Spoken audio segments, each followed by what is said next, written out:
Hi friends, welcome back to Sharon fats. ఈరోజు video వచ్చేసి human body కోసం human body quiz part 2 అనమాట. Part 1 కూడా పోస్ట్ చేశాను. ఎవరైనా చూడకపోతే వెళ్ళి చూసేయండి. ఈ వీడియోలో కూడా 5 క్వశ్చన్స్ అడుగుతానండి. ఎవరైతే 5కి 5 ఆన్సర్ చేస్తారో లాస్ట్లో కమెంట్ బాక్స్లో కమెంట్ చేయండి. అంటే 5 క్వశ్చన్స్కి ఒక్కో క్వశ్చన్కి 1 మార్క్ అన్నట్టు. లాస్ట్కి 5కి 5 మార్క్స్ ఎవరికి వచ్చాయో కమెంట్ చేయండి. ఓకేనా? అలాగే మన ఛానల్ని ఫస్ట్ టైం చూస్తున్నట్టయితే వీడియోని లైక్ చేయండి, షేర్ చేయండి. అలాగే ఇలాంటి ఇంట్రెస్టింగ్ వీడియోస్ కోసం ఇప్పుడే నా ఛానల్ని సబ్స్క్రైబ్ చేసుకోండి. పక్కనున్న బెల్ ఐకాన్ క్లిక్ చేయడం మాత్రం మర్చిపోవద్దు. అండ్ క్వశ్చన్ నెంబర్ 1, మానవ శరీరంలో అతిపెద్ద మరియు బలమైన ఎముక ఏది? ఆప్షన్ ఏ వెన్నెముక్క, ఆప్షన్ బి భుజం ఎముక, ఆప్షన్ సి తొడ ఎముక, అండ్ ఆప్షన్ డి చేతి ఎముక. Your time starts now.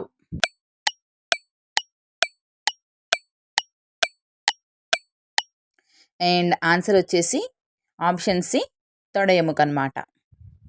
And question number 2, సగటు మానవ శరీర బరువులో సుమారు ఎంత శాతం నీరు ఉంటుంది? Option A 40%, option B 50%, option C 60%, and option D 70%. Your time starts now.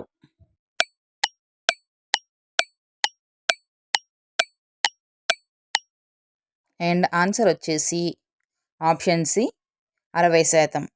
Question number 3, మానవ ఊపిరితిత్తుల్లో ఆక్సిజన్ మరియు కార్బన్ డయాక్సైడ్ మార్పిడి జరిగే చిన్న గాలి సంచులు ఏవి? Option A bronchioles, option B alveoli, option C bronchi, and option D trachea. Your time starts now.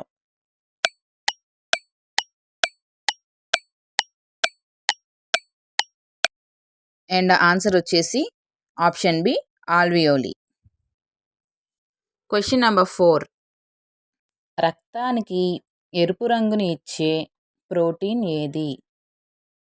Option A myoglobin, option B collagen, option C insulin, and option D haemoglobin. Your time starts now.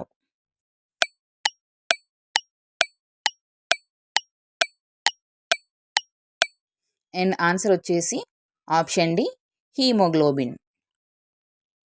Question number 5, మానవ మెదడులో ప్రధాన ఆలోచన ప్రక్రియలు, జ్ఞాపక శక్తి మరియు స్వేచ్ఛత కదలికలను నియంత్రించే భాగం ఏది? Option A cerebrum, option B cerebellum, option C medulla oblongata, and option D thalamus.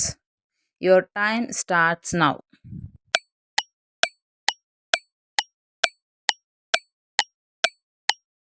And answer వచ్చేసి option C medulla oblongata. Okay friends, అర్థమైంది కదా? 5 క్వశ్చన్కి 5కి 5 ఎవరైతే ఆన్సర్ చేశారో వాళ్ళు ఖచ్చితంగా కమెంట్ బాక్స్లో కమెంట్ చేయండి. ఇలాంటి ఇంట్రెస్టింగ్ వీడియోస్ కోసం ఇప్పుడే నా ఛానల్ని లైక్ చేయండి, షేర్ చేయండి. మరిన్ని అప్డేట్స్ కోసం బెల్ ఐకాన్ కూడా క్లిక్ చేసుకోండి.